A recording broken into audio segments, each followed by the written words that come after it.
बोले शंकर भगवान की जय। श्री परमात्मा गुरु ब्रह्मा गुरु विष्णु गुरुदेवो महेश्वर गुरु साक्षात् परब्रह्म तस्मै श्री गुरुवे नमः। कर्पूरगौरं करुणावतारं संसारसारं भुजगेन्द्रहारं सदा वसन्तं हृदयारविन्दे भवं भवानी सहितं नमामि। हरे कृष्णा कृष्णा कृष्णा हरे हरे, हरे राम राम राम हरे हरे। श्री शिव महापुराण की अति पावन करुणामय ज्ञान और कृपा मूर्ति इस पुराण की कथा, जिस पुराण की कथा को स्वयं ब्रह्मा जी, सूर्य जी और वेद व्यास जी कहते हैं कि ऐसी कथा जिसको साक्षात भगवान शंकर के तत्वों को अनुभूति करावे, जिसका चिंतन मंथन करने से जीवात्मा का अनंत अनंत कल्याण, ऐसी अद्भुत कथा, जिस कथा को सुनकर शिव के तत्वों के बारे में पता लगे, ऐसी उस परम पिता परमात्मा की बड़ी अद्भुत कथा। उस कथा की श्रृंखला में आप लोगों ने कल सुना था ब्रह्मा जी का जो मान भंग किया गया था। ब्रह्मा जी के मन में एक भाव आ गया था कि उनसे श्रेष्ठ कोई नहीं है, जो कि मैंने आप लोगों को कथा के रूप में बतलाया था कि जब किसी व्यक्ति का ऊपर में ज्ञान श्रेष्ठ हो जाए और उस व्यक्ति के ऊपर में जब ज्ञान एक भार रूप बनकर आ जाता है और उसमें मद और प्रमाद जब उत्पन्न होता है, तो वो व्यक्ति अपना विवेक और आचरण दोनों को भूल जाता है। उस विवेक और आचरण के भूल जाने के कारण वो व्यक्ति फिर अनैतिक कार्य करता है, जो ब्रह्मा जी ने किया। कल आप लोगों ने ये भी सुना कि उसी अनैतिकता कार्य को ठीक करने के लिए भगवान शंकर ब्रह्मा और विष्णु दोनों के मध्य में उतरे। यहाँ पर किसी ने पूछा सूर्य से कि भगवान शंकर और ब्रह्मा विष्णु के बीच में स्तंभ रूप में ही क्यों प्रकट हुए? तो यहाँ पर सूर्य कहते हैं कि भगवान शंकर बीच में स्तंभ रूप में इसीलिए प्रकट हुए क्योंकि वो चराचर जीवात्मा को बतलाना चाहते हैं कि जब पृथ्वी में दो कल्पों का भाग रूप में नारायण और ब्रह्मा जी लेकर बैठे हुए हैं, जिससे पृथ्वी का सृजन और सृष्टि का पालन होता है, लेकिन अगर उन दोनों में असंतुलन हो जाए तो मैं संतुलन बनाने के लिए बीच में स्तंभ रूप बनकर आ जाता हूँ। इसीलिए कहा जाता है कि चाहे आप सभी देवी देवताओं की पूजा करो, लेकिन अगर भगवान शंकर की पूजा नहीं की तो वो पूजा कभी फलित नहीं होती है। क्योंकि भगवान शंकर कहते हैं कोई बात नहीं, मेरी पूजा चाहे बाद में करो, लेकिन बगैर मेरे पूजा के कोई कार्य भी सिद्ध नहीं होता। यहाँ पर वेद व्यास जी से सूर्य ने पूछा कि प्रभु, इन दोनों की जो युद्ध विश्राम हुआ उसके बाद क्या हुआ? ब्रह्मा विष्णु जी की युद्ध विश्राम के बाद में आगे क्या हुआ? तो कहने लगे कि देखो, इस विंध्येश्वरी संहिता के अंदर में लिखा हुआ है कि जब ब्रह्मा और विष्णु के दोनों के युद्ध भगवान शंकर के द्वारा विश्राम हुआ और जब विश्राम युद्ध हो गया अच्छे से, तब वहां पर निर्णायक स्थिति उत्पन्न हुई कि वाकई में श्रेष्ठकर कौन है। भगवान शंकर ने कहा कि यहाँ पर जितने भी जीव आप दोनों के द्वारा उत्पत्तित हैं वो भी श्रेष्ठकर हैं और उनके आप पिता रूप हैं, तो आप भी अपने आप में बड़े श्रेष्ठ हैं। अब यहाँ पर भगवान शंकर की अद्भुत महिमा को जानकर ब्रह्मा जी ने और विष्णु जी ने भगवान शंकर के लिए तपस्या की है। भगवान शंकर के प्रसन्नता के लिए तपस्या की है। तो भगवान शंकर की प्रसन्नता के लिए जब तपस्या की है तो भगवान शंकर ने कहा कि श्रीमन नारायण भगवान के शरीर से जो पसीना निकला, जो जल रूप बन गया, वो जल मेरे को अति प्रिय है, क्योंकि उस जल से मेरे को शीतलता मिली और उस शीतलता की प्रधानता से मैं आप दोनों पर प्रसन्न हूँ। यहाँ पर मैं प्रभु कहना चाहते हैं कि जो जीवात्मा भगवान शंकर की पूजा में केवल एक लोटा जल चढ़ा दे, अन्यत्र और कुछ नहीं, केवल एक लोटा जल चढ़ा दे, उस एक लोटे जल के ऊपर में भगवान शंकर उनके ऊपर रिझ जाते हैं। ऐसे पतित पावन भगवान शंकर हैं जिनकी जितनी भी महिमा गाई जाए उतनी कम है। अब भगवान शंकर को प्रसन्न करने के लिए श्रीमन नारायण भगवान ने बहुत कल्पों तक 108 कमल पुष्पों से भगवान शंकर की पूजा की। 108 कमल पुष्पों से।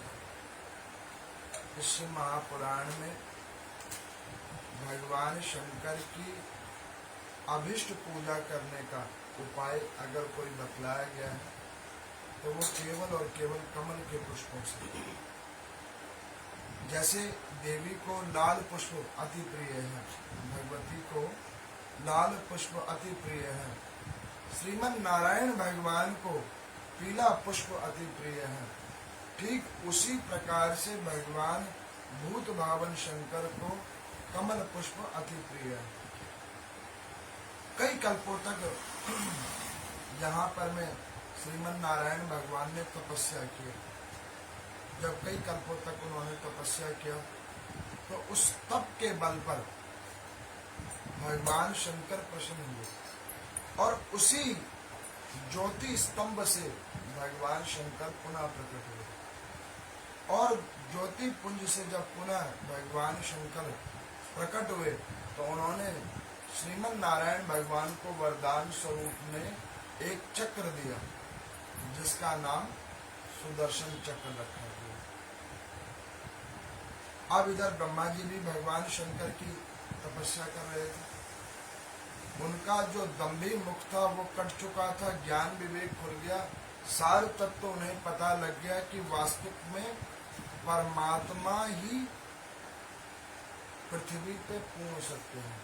जो लोग ये मन विचार करते हैं कि हम जो करते हैं वो पूर्ण सत्य है अथवा हमारे द्वारा जो कुछ होता है वो पूर्ण सत्य है, तो ऐसा सोचने वाले जीवात्मा की मूर्खता है। क्योंकि पृथ्वी पे अगर कुछ सत्य है तो वो पूर्ण परमात्मा ही पूर्ण सत्य है। तो यहाँ पर मैं ब्रह्म देवता ने देखा कि भगवान भूत भावन शंकर को विष्णु जी ने रिझा लिया है और प्रभु ने उनको एक सुदर्शन चक्र भी प्रदान कर दिया। तो मैंने तो वैसे ही बड़े अवगुण किए हैं, मैंने नारायण भगवान की निंदा की है और भगवान शंकर के भी प्रति मेरे मन में कोई सद्भाव नहीं था, तो क्यों ना मैं भी उनको रिझाऊं और उनके लिए कुछ करूं। तो ब्रह्मा जी ने बहुत कल्पों तक जब उन्होंने भी भगवान शंकर की आराधना की तो भगवान शंकर के आगे उन्होंने जाकर कहा कि प्रभु ना तो मुझे कोई अस्त्र चाहिए ना कोई मुझे शस्त्र चाहिए। आप देखोगे ब्रह्मा जी के पास में कोई अस्त्र शस्त्र नहीं है, लेकिन हाँ वो अपने तेज और सिद्धि से अन्यत्र सबको अस्त्र बांटते हैं। ब्रह्म अस्त्र जितने भी हैं वो ब्रह्मा जी के द्वारा ही निकाले हुए अस्त्र हैं, लेकिन वो अपने पास कोई अस्त्र नहीं रखते। जब उनका एक मुख कट गया उसके बाद उन्होंने प्रण किया कि अब मैं आज के बाद कोई अस्त्र नहीं रखूंगा। ज्ञानी व्यक्ति कौन होता है? जो अपनी गलती को समय पे मान ले। और मूर्ख व्यक्ति वो होता है कि जिसको बार बार समझाया जाए फिर भी समझ ना आए। ऐसे व्यक्तियों की दुर्गति ही होती है। तो ब्रह्मा जी ने सोचा कि वैसे तो मुझे अस्त्र भी नहीं चाहिए, शस्त्र भी नहीं चाहिए, तब मैंने अगर आपकी साधना की है तो उस साधना का केवल एक ही फल चाहिए कि मैं जो कुछ अपनी श्रद्धा से आपको अर्पित करूं वो आप उसे ग्रहण कर लो। तो भगवान शंकर हंसकर कहने लगे कि ब्रह्मा जी, आपने जो तपस्या की है उस तपस्या का फल तो आपको अवश्य मिलेगा, लेकिन वस्तुत रूप में आपके मन में क्या है? तो उन्होंने कहा कि प्रभु, मेरे मन में है कि मैं आपके लिए कुछ करूं। मेरे को एक बार किसी ने पूछा कि पंडित जी, हम लोग जो भगवान की पूजा करते हैं, भगवान को कोई फूल चढ़ाता है, कोई फल चढ़ाता है, कोई वस्तु विशेष चढ़ाता है, क्या भगवान को उसकी आवश्यकता होती है? भगवान को उसकी कोई आवश्यकता नहीं। भगवान, आप किसी भी ग्रंथ को पढ़ो, आजकल तो कथाओं के रूप में नाना प्रकार के कथावाचक हैं, ऐसी ऐसी बातें सुनाते हैं। कभी कभी हम भी सुनकर अचंभित होते हैं कि भाई आप कथा कर रहे हो, किस प्रकार की कथा कर रहे हो? मैं देखता हूँ कि वो ऐसे ऐसे उपाय बतलाते हैं जो उपाय कहीं लिखे ही नहीं है, पता नहीं कहाँ से वो उपाय पैदा किए जा रहे हैं, और उसके एग्जाम्पल्स भी वो देते हैं। मजे की बात आप देखो, अभी शिव महापुराण आप लोग सुनोगे, पुस्तक आपके सामने है, ग्रंथ आपके पास में है, आप कभी गौर करना। मैं आपको इन कथाओं में 1 महीने सुनाने के बाद भी आपको कोई उपाय नहीं बतलाऊंगा। जब उपाय है ही नहीं तो मैं बतलाऊं क्या? अपने मन से मैं कैसे जोड़ दूं? अब ऐसे भी महान वक्ता है जो लोग कथाओं के रूप में अपनी अपनी कथा सुनाकर अपनी अपनी चीजों को जोड़कर ये उपाय वो उपाय बतलाते हैं। अच्छा, उन उपायों से कल्याण किनके ऊपर होता है वो मुझे नहीं पता, लेकिन दुखी है सारा संसार। हर व्यक्ति दुख की इलाज चाहता है। अब उसके लिए चाहे उसको किसी के पास भी झुकना पड़ जाए। उसका आप बड़ा प्रमुख कारण देखोगे, उदाहरण देखोगे, बहुत सारे हिंदू समाज के लोग दरगाहों पे जाते हैं, चद्दर चढ़ाने के लिए जाते हैं ना, दया मिल जाए, कोई कर्मा मिल जाए, कोई फल मिल जाए, कोई हल नहीं मिलता।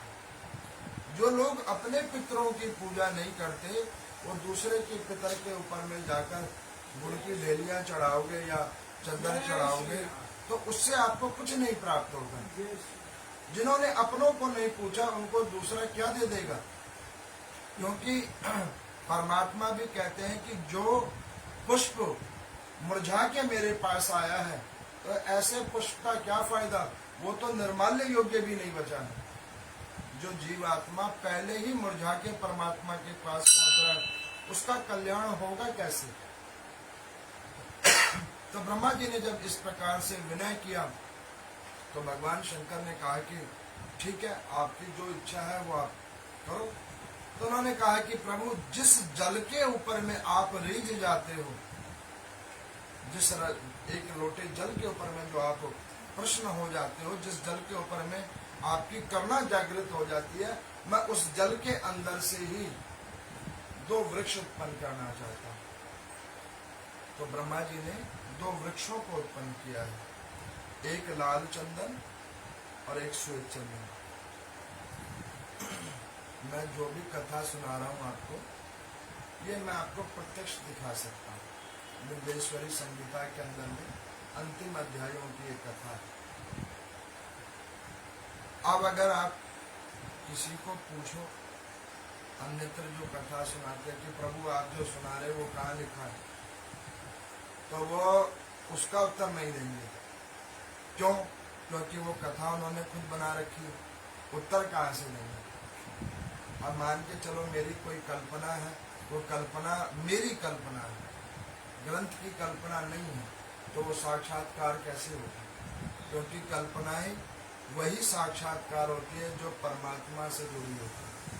वो कल्पना साक्षात्कार नहीं होती जिसमें हमारा अपना भाव हो, अपना स्वार्थ हो। अब यहाँ पर मैं दो वृक्ष उन्होंने उत्पन्न किए, एक श्वेत चंदन और एक लाल चंदन। तो श्वेत चंदन जो है श्रीमन नारायण भगवान को उन्होंने दिया। नारायण भगवान ने कहा कि ये ब्रह्मा जी, आप ये मुझे क्यों दे रहे हैं? तो उन्होंने कहा कि प्रभु, गलती मैंने शुरुआत में पहले आप ही से की थी, तो अपनी गलती के प्रायश्चित करने के लिए मैं आपसे विनय करता हूं कि इस गलती को आप क्षमा करें, इस चंदन से शीतलता प्राप्त करें और उस शीतलता के रूप में मुझे क्षमा कर दें। नारायण भगवान प्रसन्न हुए हैं और उन्होंने कहा है कि आज के बाद पृथ्वी लोक के ऊपर में सृजन के आपके कार्य में कोई भी भेदन नहीं होगा। आपकी महानता और आपकी संप्रभुता बिल्कुल मेरे समान होगी। ये श्रीमन नारायण भगवान ने ब्रह्मा जी को वरदान दिया। अब रक्त चंदन जो उत्पन्न हुआ, लाल चंदन जो उत्पन्न हुआ, वो भगवान शंकर को प्रदान किया। भगवान शंकर को सिंदूर नहीं चढ़ता है, ये शास्त्रों में वर्णन है, लेकिन रक्त चंदन चढ़ जाता है। ये ब्रह्मा जी ने चंदन चढ़ाने की महिमा शुरुआत पृथ्वी पे सबसे पहले ब्रह्म देवता ने की। ब्रह्मा जी ने शुरू किया। ब्रह्मा जी ने अपने आप से उत्पन्न किए उस जल के अंदर से। भगवान शंकर बड़े प्रश्न हुए और वो प्रश्न होने के बाद उन्होंने कहा कि हे ब्रह्मा जी, हे श्रीमन नारायण, मैं आप दोनों से प्रश्न हूं। अब आप दोनों मुझसे कोई वरदान मांग लो। तो यहाँ पर मैं इंद्रादिक देवता भी खड़े होकर उन्होंने हाथ जोड़कर कहा कि प्रभु, अगर आप कुछ देना चाहते हैं तो पृथ्वी पे जन कल्याण निमित्तार्थ औषधीय रूप में वनस्पति दे, औषधीय रूप में वनस्पति दे। तो भगवान शंकर ने 5 वनस्पतियों को उत्पन्न किया उसी जल से।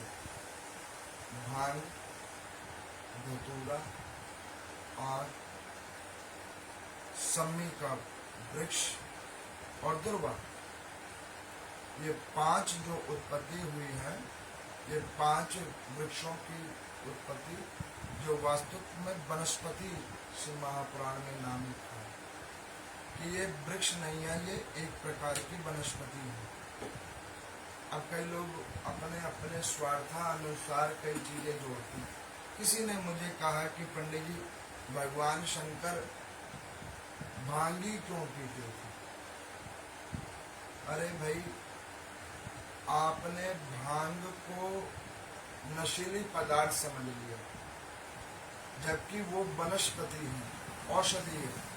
आपको पता है, किसी भी चीज का जब आप दुरुपयोग करोगे, सदुपयोग ना करके दुरुपयोग करोगे, तो वो वस्तु आपको ऐसे ही अभिष्ट रूप दे देगी। जैसे कि आप देखोगे कुछ ग्रामीण क्षेत्रों में अनाज से अल्कोहल बनाते हैं, अनाज को सड़ाकर उससे अल्कोहल बनाते हैं। जो अनाज जीवन प्रदान करता है, उसी को जब सड़ा देते हैं तो वो अल्कोहल हो जाता है।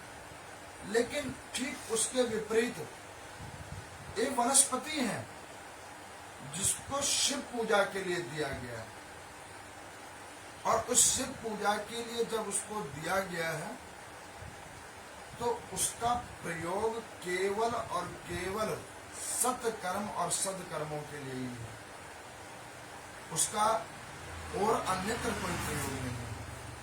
तो इंद्रादिक देवताओं ने भगवान शंकर से पूछा कि प्रभु, इन 5 वृक्षों को जो वनस्पति रूप में आपने उत्पन्न किया है, इसकी क्या महिमा है, कृपा करके कहिए। तो वो कहने लगे कि देखो, सबसे पहले सम्मी का पत्र, सम्मी का वृक्ष, सम्मी का पत्र। तो वो कहते हैं कि जिस प्रकार से एक व्यक्ति दीपक प्रज्वलित करता है, अपने घर में दीपक जलाता है, तो वो दीपक किस लिए जलाता है? तो वो दीपक जलाता है परमात्मा के आगे कि हमारे जीवन के अंदर में जितने भी अंधकार हैं, वो अंधकार इस दीपक की लो से संपन्न हो, खत्म हो। वो परमात्मा के आगे जाकर कहता है, निवेदन करता है उस दीपक के माध्यम से कि प्रभु, इस दीपक की तरह मेरे जीवन के अंदर में भी आप प्रकाश उत्पन्न करें। उसी प्रकार से सम्मी के वृक्ष, जो जीवन में निर्धनता होती है, अंधकार रूप में निर्धनता होती है, गरीबी होती है, दरिद्री होती है, उसको संपन्न करने के लिए सम्मी के पत्र से भगवान के शंकर की पूजा करने का विधान है। वो निर्धनता को कमी करता है। सम्मी के पत्र से भगवान शंकर की पूजा करनी। अब यहाँ पर में सम्मी के पत्र भगवान शंकर को चढ़ते हैं, इसमें संख्या निर्धारित नहीं है। क्यों? क्योंकि भगवान शंकर की पूजा में जो है सो सम्मी के पत्र की, जैसे बिल्व पत्र की बड़ी महिमा है, वैसे ही ठीक सम्मी पत्रों की भी बड़ी महिमा है। वो इसलिए महिमा है सम्मी पत्रों की,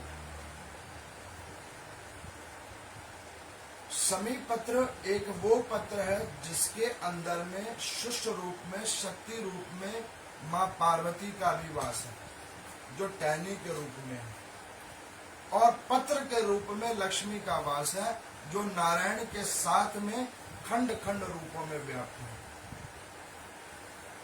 इसलिए के सम्मी के पत्रों से भगवान शंकर की पूजा जो भी जीवात्मा करता है, उसे लक्ष्मी की प्राप्ति होती है, ये शास्त्र कहते हैं। उसके बाद में आंख के जो पुष्प होते हैं, आंख के जो पुष्प होते हैं, जब शरीर में नाना प्रकार के रोग लग जाएं, और खास करके वो रोग जो हमारे ग्रंथियों से जुड़े हों, हाड़ मांस से जुड़े हों, तो उनके उपचार के लिए ये आंख के पुष्पों से भगवान शंकर की जो कोई पूजा करता है, तो उनके शरीर के अंदर में नाना प्रकार की जो औषधीय रूप में जो अवगुण होते हैं, उसको प्रभु पूर्ण करते हैं। इसके बाद में धतूरा और भांग, ये धतूरा और भांग जीवन के अंदर से प्रमाद को निकालने के लिए। आप देखो, धतूरे के ऊपर में कांटा लगा होता है और अंदर में बीज होता है। इसका क्या मतलब है? जीवन के अंदर में जितनी भी नीरसता होती है, जितना भी हमारे अंदर में अवगुण होता है, उस अवगुण को जब हम भांग और धतूरे के रूप में भगवान शंकर को चढ़ाते हैं, तो प्रभु उस अवगुणों का भक्षण कर लेते हैं और सद्गुण और शांति हमें प्रदान करते हैं। ये प्रभु की महिमा है। अब जो दुर्वा अक्षत है, दुर्वा अक्षत का नियम है कि अग्रभाग चढ़ाया जाए। हम लोग क्या करते हैं, जड़ समेत तो उखाड़ते हैं, लेकिन पूजन में लिखा है कि दुर्वा का अग्रभाग चढ़ाना ही कल्याणकारी और श्रेष्ठ है।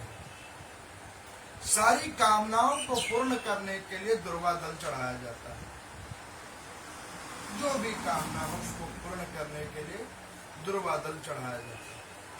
अब जब इस प्रकार के इन वृक्षों की उत्पत्ति कर दी उन्होंने, तो इंद्रादिक देवताओं ने कहा कि हे देवों, एक ऐसा वृक्ष आप बनाओ जिसमें आप तीनों की पूजा होती है। ऐसा कोई वृक्ष बनाओ जिसमें आप तीनों की पूजा एक जगह पे होती हो। तो त्रिदेवों ने अपने शरीर से एक शक्ति पुंज उत्पन्न किया और उसको उसी जल के अंदर में प्रवेश किया और उससे एक वृक्ष उत्पन्न हुआ जिसे कहते हैं बिल्व पत्र का वृक्ष। उस बिल्व पत्र के वृक्ष में 3 पत्ते लगे होते हैं जो ब्रह्मा विष्णु महेश तीनों के लिए पूजा में मान्य है। एक बिल्व पत्र ही ऐसा है जिस पत्र को त्रिदेव की पूजा में रखा जाता है। अब उस बिल्व पत्र को उन्होंने त्रिदेवों ने एक साथ उत्पन्न किया। तो यहाँ पर मैं सूत जी से सौनक आदि ऋषियों ने पूछा कि प्रभु इस वृक्ष की क्या महिमा है, बिल्व पत्र के वृक्ष की क्या महिमा है। तो यहाँ पर विंध्येश्वरी संहिता के अंदर में लिखा हुआ है कि बिल्व वृक्ष की बड़ी महिमा है। जैसे स्वर्ग लोक के अंदर में कल्पतरु वृक्ष की और पारिजात वृक्ष की जितनी महिमा है, वैसे ही पृथ्वी लोक के ऊपर में इस बिल्व पत्र की और बिल्व वृक्ष की बड़ी महिमा है। तो वो कहते हैं कि इसकी और महिमा का आप वर्णन कीजिए। तो यहाँ पर मैं वो महिमा जो सुना रहे हैं वही महिमा मैं आपको बतलाता हूँ। वो कहते हैं कि देखो कि जब आप नाना प्रकार की पूजा करके थक गए हो, बहुत सारे उपायों को करके थक गए हो और उसके बाद भी अगर आपके ऊपर में भगवान की कृपा नहीं हो रही है, तो उस स्थिति में जो भी व्यक्ति श्रद्धा भक्ति अनुसार त्रिदेवों को बिल्व पत्र चढ़ाता है तो उसकी सुनवाई की जाती है। कैसे सुनवाई होती है? तो वो कहते हैं कि देखो जैसे एक कोर्ट होता है जहाँ पर में न्याय मिलता है, न्याय का मंदिर होता है, वहाँ पे बहुत सारे लोगों का गुहार लगी होती है, कोई किसी प्रकार की कोई किसी प्रकार की। लेकिन जो ज्यादा विचलित व्यक्ति होता है तो वो अपनी गुहार को जल्दी सुनवाने के लिए वो क्या करता है, नीचे से लेकर ऊपर तक प्रार्थना करके अथवा रिश्वतखोरी करके वो जल्दी अपनी फाइल को आगे पहुंचाता है। लेकिन ये तो संसारिक नियम है। इसके विपरीत वहीं दूसरी ओर जो जीव आत्मा ज्यादा विचलित हो जाता है, उसके कोई कार्य जब नहीं सिद्ध हो रहे होते हैं, तो वो बिल्व पत्र एक साथ त्रिदेवों को जब चढ़ाता है तो उसकी सुनवाई पहले होती है। तो यहाँ पर सूत जी से पूछा कि प्रभु त्रिदेवों को एक साथ बिल्व पत्र कैसे चढ़ेगा, क्योंकि ब्रह्मा जी को श्राप है कि उनका कोई मंदिर नहीं है, ब्रह्मा जी का कोई मंदिर नहीं है। तब तो 2 देवता की पूजा होगी और ब्रह्मा जी की पूजा तो फिर भी नहीं होगी। तो उन्होंने कहा बिल्कुल ब्रह्मा जी की पूजा होती है। कैसे पूजा होती है? तो यहाँ पर ब्रह्मा जी की पूजा विंध्येश्वरी संहिता में जो बतलाया गया है वो मैं आपको बतलाता हूँ। इस संहिता में लिखा हुआ है कि ब्रह्मा जी की पूजा जहाँ भी कहीं पे आप शिव की पूजा करो, नारायण की पूजा करो, गणपति की पूजा करो, भगवती की पूजा करो, अन्यत्र अन्यत्र जहाँ भी आप जिन जिन देवी देवता की पूजा करो, तो उस पूजा के पात्र अथवा थाली या जिस स्थान पे करते हो तो वहाँ पे बिंदु जो बनाया जाता है इस उंगली से, उस बिंदु के ऊपर में ब्रह्म देवता आते, ओनली डॉट, एक बिंदु, वो एक बिंदु के ऊपर में ब्रह्म देवता आते हैं। तो वो एक बिंदु कहाँ पर लगता है? ओमकार बिंदु के ऊपर, ओमकार बिंदु के ऊपर। आप देखते होंगे ओम जो बनाया जाता है उसमें ओमकार बिंदु के ऊपर में डॉट लगा होता है।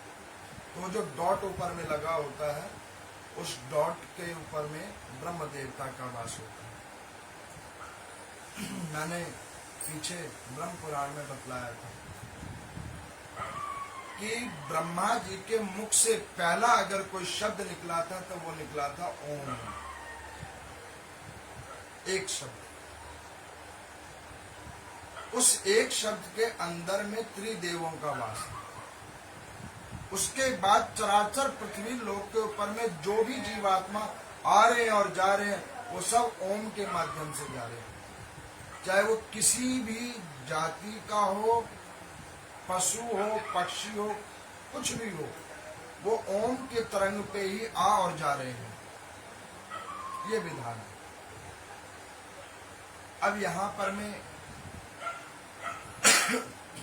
जब सूर्य ने कहा कि जब भी पूजा करो, कोई अभिष्ट कार्य के लिए पूजा करो, जब आपकी कोई कामना पूरी ना हो रही हो तो ये त्रिदेवताओं का एक पत्र त्रिदेवों को इस प्रकार से चढ़ाओ। ब्रह्मा जी के स्थान पे ब्रह्मा पे, शिव जी के स्थान पर शिव जी पे, और श्रीमन नारायण भगवान के स्थान पर उनके चढ़ाओ। एक साथ त्रिदेवों के ऊपर में ये त्रिदल वाला पत्र जब आप चढ़ाओगे तो उसके बाद में आपकी जो भी करना होगी, जो आपके भाव रहे होंगे, उसकी सुनवाई पहले होगी। ये शिव महापुराण ग्रंथ कहती है। अब यहाँ पर में कई लोग पूछते हैं कि पंडित जी बिल्व पत्र कितनी संख्या में चढ़ाने चाहिए। तो यहाँ पर शिव महापुराण में कहा गया है कि एक पत्र, त्रिपत्र 3 पत्ते, पंचपत्र, सप्त और एकादश 7 या 11।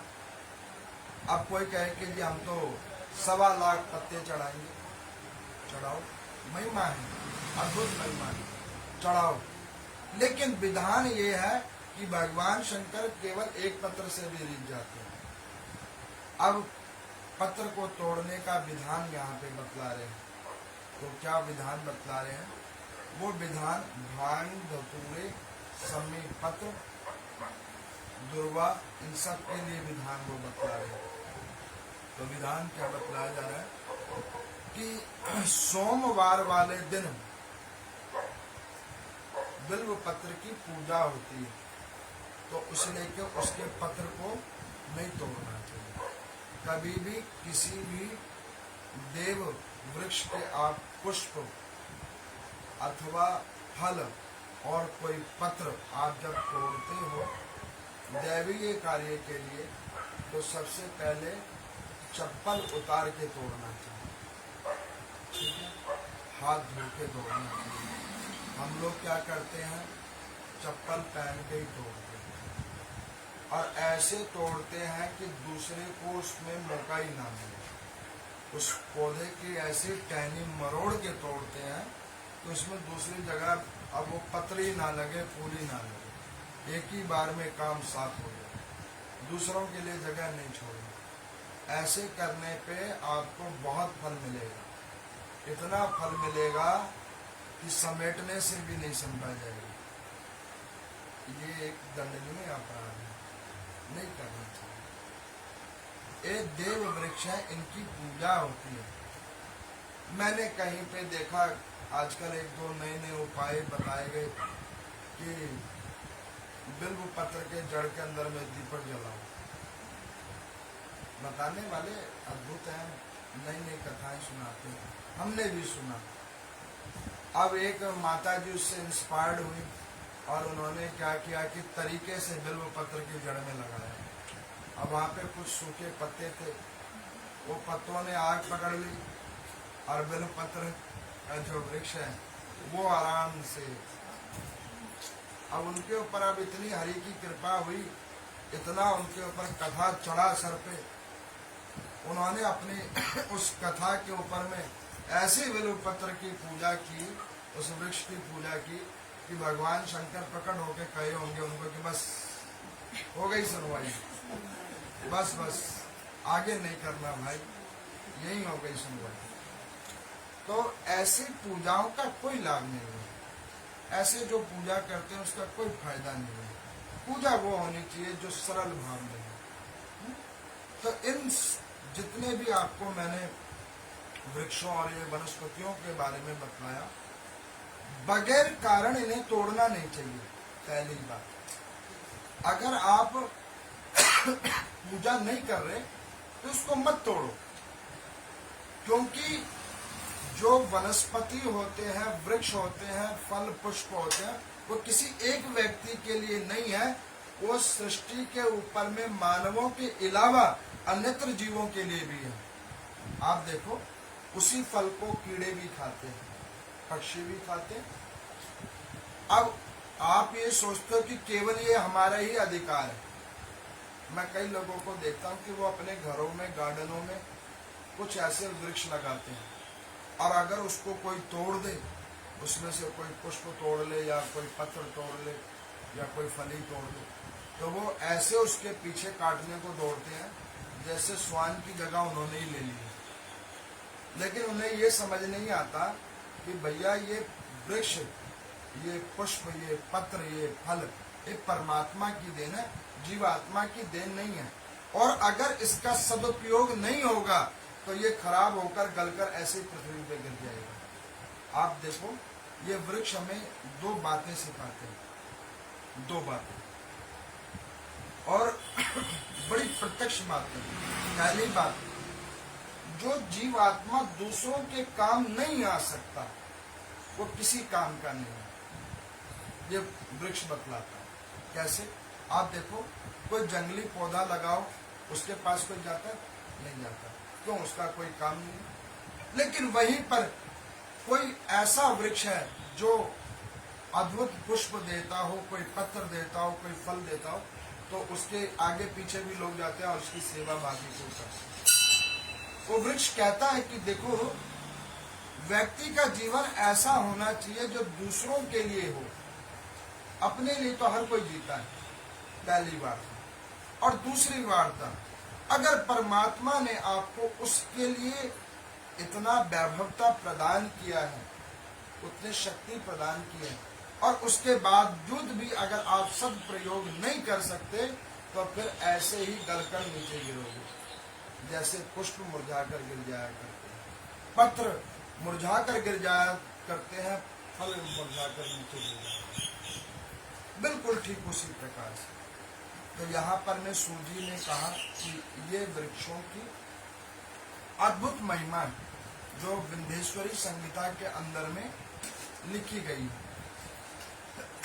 इन पुष्पों से, इन पत्रों से जो भी कोई परमात्मा की पूजा करता है, उसके ऊपर में भगवान अति स्नेह करते हैं। उसके भाग्य में चाहे कुछ भी हो अथवा ना हो, वो उसको उसके इस भाव के ऊपर में कुछ भी प्रदान कर देते हैं। वेद व्यास जी कहते हैं, जब ये पुराणों को लिखा गया तो पद्म पुराण में मैंने कथा में सुनाया था कि वेद व्यास जी ने ब्रह्मा जी से पूछा था कि वैसे तो सृष्टि का नियम है कि जहाँ आप जिसका जो भाग्य लिख देते हैं उसमें फिर कोई परिवर्तन नहीं हो सकता, लेकिन प्रभु अगर उन जीवात्माओं के भाग्य में परिवर्तन नहीं हो सकता तो फिर ये पूजा पाठ, इन कथाओं को श्रवण करने का क्या लाभ? तो यहाँ पर मैं ब्रह्म देवता जी ने वेद व्यास जी को कहा था, और वही वार्ता विंध्येश्वरी संहिता में लिखा हुआ है कि जो भी कोई जीवात्मा जिसके भाग्य में कुछ भी नहीं लिखा हुआ, मान के चलो केवल दुख ही दुख लिखे हुए हैं, लेकिन फिर भी वो प्रभु की भक्ति करता है, चिंतन करता है, पूजा पाठ और ध्यान साधना करता है, तो उसके भाग्य में चाहे कुछ भी ना हो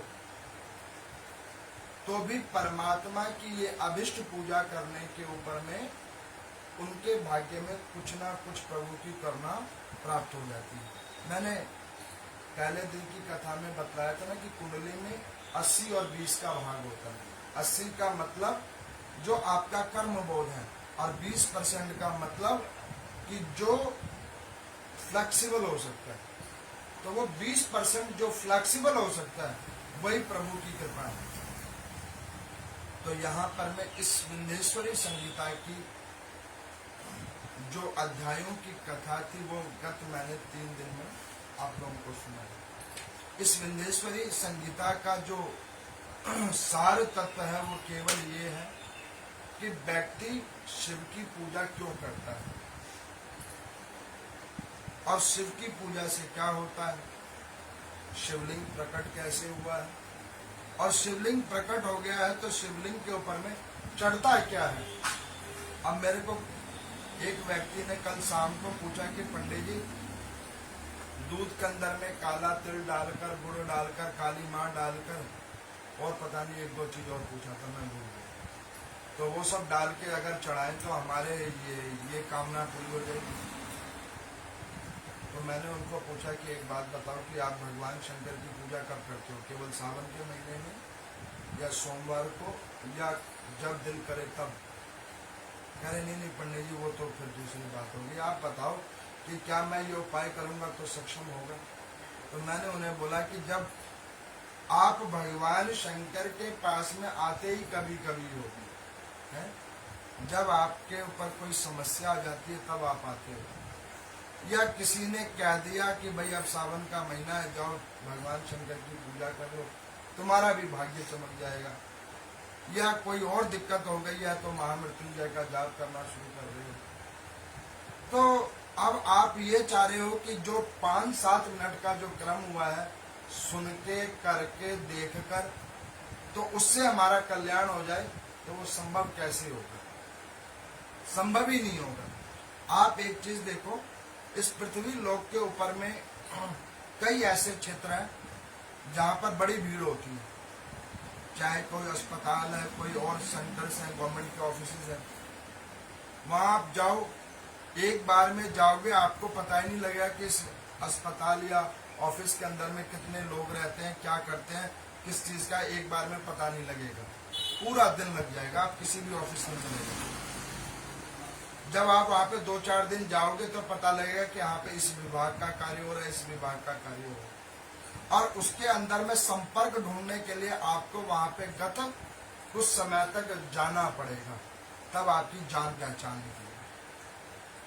उसी प्रकार से ये तो संसार का नियम है, लेकिन जब व्यक्ति परमात्मा के पास जाएगा, सिर्फ सोमवार को जाएगा 5 मिनट के लिए, सावन का महीना है तो जल चढ़ाएगा, जैसा सुन लिया, इधर देख लिया, तो उसमें क्या होगा कि उस व्यक्ति को पहले पता ही नहीं लगा वास्तव में भगवान शंकर है क्या, परमात्मा है क्या। कई लोग मुझे कहते हैं कि पंडित जी, जो सनातन धर्म से लोग छोड़ के दूसरे धर्मों में जा रहे हैं, उसकी सबसे बड़ी कमी जो है वो ये है कि सनातन धर्म में एक नियम नहीं है। तो मैंने उनको कहा कि भैया, ये अपने अपने देखने का दृष्टिकोण है, जितने नियम सनातन धर्म में अन्यत्र और कहीं किसी धर्म में नहीं है, हर चीज का नियम मानने वाले की बात। तो यहाँ पर मैं इस विंध्येश्वरी संहिता का सार तत्व कि भगवान शंकर वास्तविक में है क्या, प्रभु की पूजा करने से क्या फल मिलता है, और भगवान शंकर की पूजा किस किस रूपों में होती है।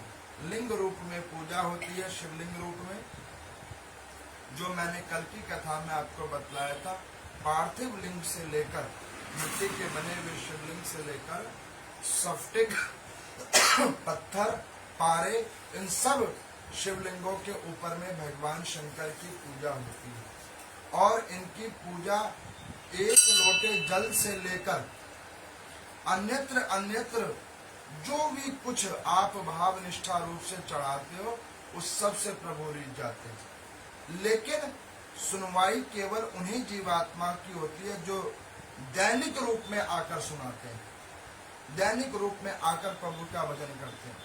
तभी प्रभु सोचते हैं कि अच्छा, ये भी एक व्यक्ति है जो रोज आकर मेरी पूजा आराधना करता है। तो इस प्रकार से इस विंध्येश्वरी संहिता का मैंने आपको सार तत्व भी सुनाया, जो शिव महापुराण के अंदर में था। कल से रुद्र संहिता प्रारंभ होगी। उस संहिता के अंदर में आप लोग देखोगे कि भगवान शंकर किस किस प्रकार से एक वैष्णव के रूप में, एक ग्रस्त आश्रम के रूप में जीव आत्मा को बतलाना चाहते हैं कि जो लोग अपने ग्रस्त से दुखी हैं, कोई बेटे से दुखी है, कोई पत्नी से, कोई पति से, कोई और किसी से दुखी है, उसको एक साथ कैसे चलाना है, तो वो अपने चरित्र का वर्णन उस रुद्र संहिता के अंदर में करेंगे, जो 3 खंडों के अंदर में। उसकी कथा हम लोग कल से करेंगे। तो मैं आप सब लोगों से निवेदन करता हूं, जो लोग ऑनलाइन देख रहे हैं उन लोगों को भी मैं कहता हूं, कभी कभी बीच बीच में आवाज़ की दिक्कत हो जाती है, मुझे पता लग जाता है आप लोग जब मैसेज डालते हैं। अब क्या करें, मंदिर है, देव स्थल है, कथा हो रही है, फिर भी जो भी कुछ बीच में होता रहता है। लेकिन वस्तुत रूप में जहाँ भी जो भी कुछ मेरा प्रयास होता है कि अच्छे से कथा पहुँचे, सब लोगों को सुलभ हो। लेकिन फिर भी जहाँ भी जो भी कुछ होता है तो उसके लिए प्रार्थनीय है आप लोगों के प्रति। और इस कथा के मूल तत्व के रूप में आप सब लोगों को मैं कहूँगा कि इस पवित्र माह में अगर कोई प्रातः काल उठकर इन कथाओं को श्रवण कर रहा है अथवा शिव भगवान के प्रति एक भाव उत्पन्न कर रहा है, तो उसके ऊपर परमात्मा शंकर अवश्य अपनी कृपा करेंगे। तो इन्हीं कथा की वाणियों के साथ इस कथा को हम यही विश्राम करते हैं। और मैं निवेदन करूंगा प्रभु भोलेनाथ को कि जिन लोगों ने आज इस विंध्येश्वरी संहिता का सार तत्व सुना है, उनके ऊपर वो अपनी पूर्ण कृपा और निष्ठा प्रदान करें। ओम नमो नारायण।